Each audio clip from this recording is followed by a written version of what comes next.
الحمد للہ رب العالمین والصلاة والسلام علی نبینا محمد صلی اللہ علیہ وسلم وعلی آلہ واصحابہ اجمعین ومن تبعهم بإحسان إلى يوم الدین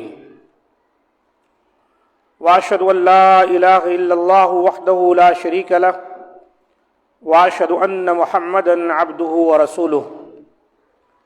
معزز سامعین کرام، نماز مسنون کا طریقہ بیان ہو رہا ہے اور ہم رفع الیدین پر گفتگو کرنے جا رہے ہیں۔ آج کے درس میں رفع الیدین پر گفتگو ہوگی۔ رفع الیدین دونوں ہاتھ کندھوں تک اٹھانا، نماز میں دونوں ہاتھوں کو کندھوں تک اٹھانے کا نام رفع الیدین ہے۔ اس طرح سے نہ تو کان کو چھونا ہے اور نہ ہی کان سے اوپر، بلکہ کندھے کے برابر کان کے لو تک انگلیاں پہنچ جائیں تو کوئی حرج نہیں۔ اس کو رفع الیدین کہتے ہیں اور یہ نبی صلی اللہ علیہ وسلم سے ثابت ہے۔ رفع الیدین نماز میں 4 مقام پر ہوتا ہے۔ سب سے پہلے جب ہم نماز میں کھڑے ہوتے ہیں، اللہ اکبر، دعائے استفتاح جس کو کہتے ہیں، تکبیر تحریمہ جو کہتے ہیں، اس کے بعد دعائے استفتاح پڑھتے ہیں اس وقت، اور اس میں کوئی اختلاف نہیں، یہ تقریباً سب کرتے ہیں۔ اس کے بعد جب رکوع میں جاتے ہیں تب رفع الیدین کرنا، رکوع سے سر اٹھاتے ہیں تب رفع الیدین کرنا۔ اسی طریقے سے اگر 2 تشہد والی نماز ہے، جیسے مغرب ہے، عصر ہے، ظہر، عشاء، تو 2 رکعتیں پڑھ کر جب تیسری رکعت کے لیے اٹھتے ہیں تو یہاں پر بھی رفع الیدین کرتے۔ یہ 4 مقام۔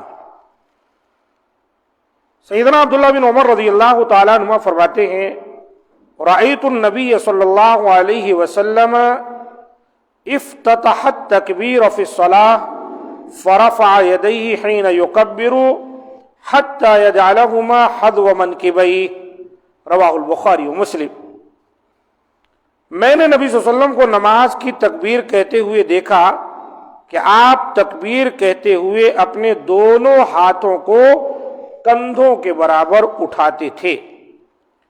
یہ بخاری شریف کی 738 اور مسلم کی 390 نمبر کی حدیث ہے۔ ہاتھ کانوں کی لو تک اٹھانا بھی جائز ہے، جیسے میں نے کہا کانوں کی لو، جہاں کان ختم ہو رہا ہے وہاں تک پہنچ جائے، کوئی حرج نہیں، جیسا کہ مسلم شریف کی حدیث ہے۔ ہاتھوں سے کانوں کو پکڑنا یا چھونا کسی حدیث سے ثابت نہیں۔ کچھ لوگوں کو آپ دیکھیں گے کہ وہ تکبیر تحریمہ کے وقت اس طرح سے کان پکڑ لیتے ہیں یا اس طرح چھوتے ہیں، یہ کسی حدیث سے ثابت نہیں ہے۔ ہاں، یہاں تک ہاتھ چلے جائیں کوئی حرج نہیں، کندھوں کے برابر یہاں تک، زیادہ زیادہ کان کی لو تک، یہ درست ہے۔ اس پر توجہ دینی چاہیے۔ بعض لوگ رفع الیدین کرتے ہیں لیکن وہ توجہ نہیں دیتے، یوں ہاتھ مار دیتے، یوں کر دیتے، ایسا دکھتا کچھ نہیں۔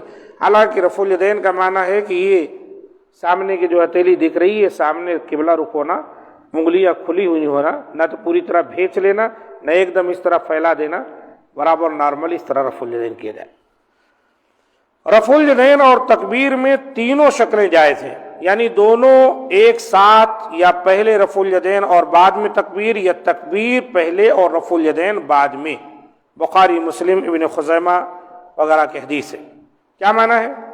اللہ اکبر کہہ کے رفع الیدین کریں یا اللہ اکبر کہتے ہوئے رفع الیدین کریں، دونوں، یعنی اللہ اکبر کہیں رفع الیدین کے ساتھ ساتھ، یا جو ہے رفع الیدین کہہ کر اللہ اکبر کہیں، تینوں طرح جائز ہے۔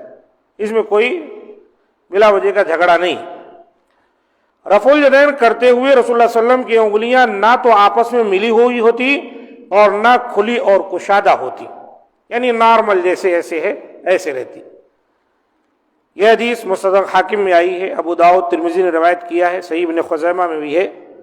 رفع الیدین کرنے میں مرد و زن کا فرق، بعض لوگ ہاتھ اٹھانے کی مقدار میں مرد و عورت کا فرق کرتے ہیں، کہ مرد کانوں تک ہاتھ اٹھائیں اور عورتیں کندھوں تک، یہ فرق کسی صحیح اور صریح حدیث میں مذکور نہیں ہے۔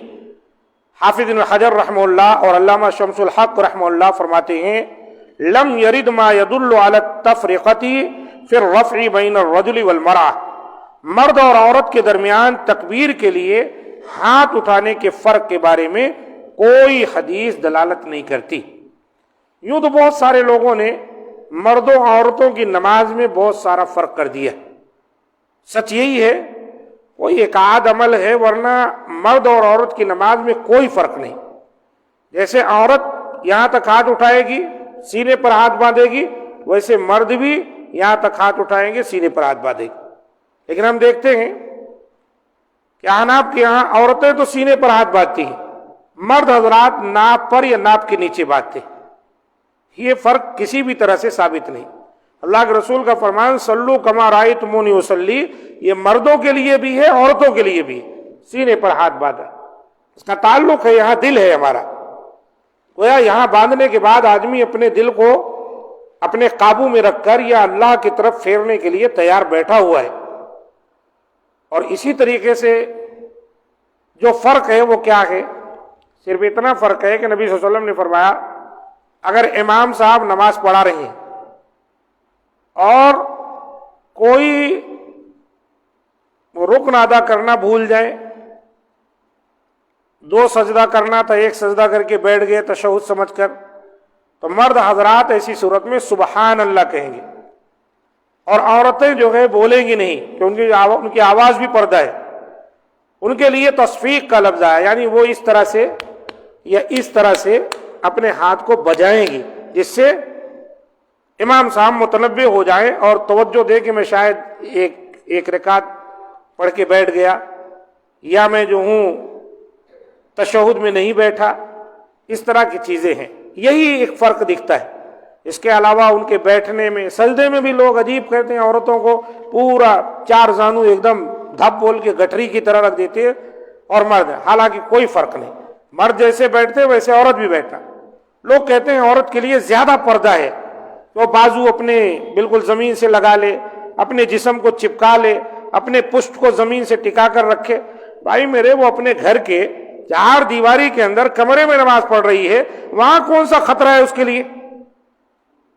چلو کہیں باہر پڑھ رہی ہے تو آپ کی بات بھی سمجھ میں آتی، جب وہ گھر کے اندر نماز پڑھ رہی ہے وہاں ہے کون؟ اس کا اپنا شوہر ہے، اپنے بچے ہیں، بہت زیادہ ہوگا بھائی بہن ہو گیا، اور کیا ہو سکتے ہیں اگر اپنے والد کے گھر پہ ہے تو۔ اس کی وجہ سے جو ہے عورتوں اور مردوں کی نماز میں کوئی فرق نہیں، رفع الیدین میں بھی کوئی فرق نہیں، جیسا کہ فتح الباری اور عون المعبود کے حوالے سے آپ کو 2 محدث بڑے بزرگوں کا قول نقل کیا گیا کہ لم یرد ما یدل علی التفرقۃ فی الرفع بین الرجل والمرأة، آدمی مرد دونوں کے ہاتھ اٹھانے رفع الیدین کرنے میں نبی صلی اللہ علیہ وسلم سے کوئی بھی فرق جو ہے منقول نہیں ہے، وارد نہیں ہے حدیث۔ اور امام شوکانی رحمہ اللہ فرماتے ہیں لم یرد ما یدل علی الفرق بین الرجل والمرأة فی مقدار الرفع، کوئی ایسی حدیث موجود نہیں ہے جو مرد و عورت کے درمیان ہاتھ اٹھانے کی مقدار کے فرق پر دلالت کرتی ہو۔ یہ نیل الاوطار میں آئی ہوئی ہے حدیث نمبر 671 کے بعد، تو یہ بات بالکل واضح ہو گئی۔ رفع الیدین 4 مقام پر ہے، پہلے تکبیر تحریمہ کے وقت، اور اس طرح کریں کہ کان کے لو تک ہاتھ جائے یا کندھوں کے درمیان رہے، ہاتھ سے انگلیوں سے کان کا چھونا یا کان کا پکڑنا یہ رفع الیدین میں نہیں ہے۔ اور دوسرا رفع الیدین جب رکوع کریں گے، اور تیسرا جب رکوع سے اٹھیں گے، اور چوتھا جب 2 رکعت میں تشہد جو بیٹھے، تشہد اولا پہلا تشہد پڑھ کر جب آپ اٹھیں گے تب رفع الیدین کریں گے۔ تو اس پر تقریباً احادیث موجود ہیں، بخاری میں بھی ہیں، اور اہل علم نے الگ الگ کتابیں جو ہے اس سلسلے میں لکھی ہیں، لہذا اس میں کسی قسم کا کوئی غبار نہیں، کوئی اختلاف نہیں کرنا چاہیے۔ اللہ تعالی ہم تمام کو جو سنت طریقہ ہے اس سنت طریقے کو اختیار کرنے اور اس پر عمل کرنے کی توفیق دے، اور اختلاف اور انتشار سے محفوظ رکھے۔ نبی صلی اللہ علیہ وسلم کی نماز جو صلو کما رأیتمونی اصلی کے تحت ہے، جس کا تقاضا یہ ہے کہ ہر عمل کے لیے ہمارے پاس احادیث سے دلیل ہونی چاہیے، اس کے مطابق نماز ایسی پڑھنی ہے جیسے اللہ کے رسول نے امت کو پڑھ کے دکھایا ہے۔ ھذا ما عندی، سبحان ربک رب العزۃ عما یصفون وسلام علی المرسلین والحمد للہ رب العالمین۔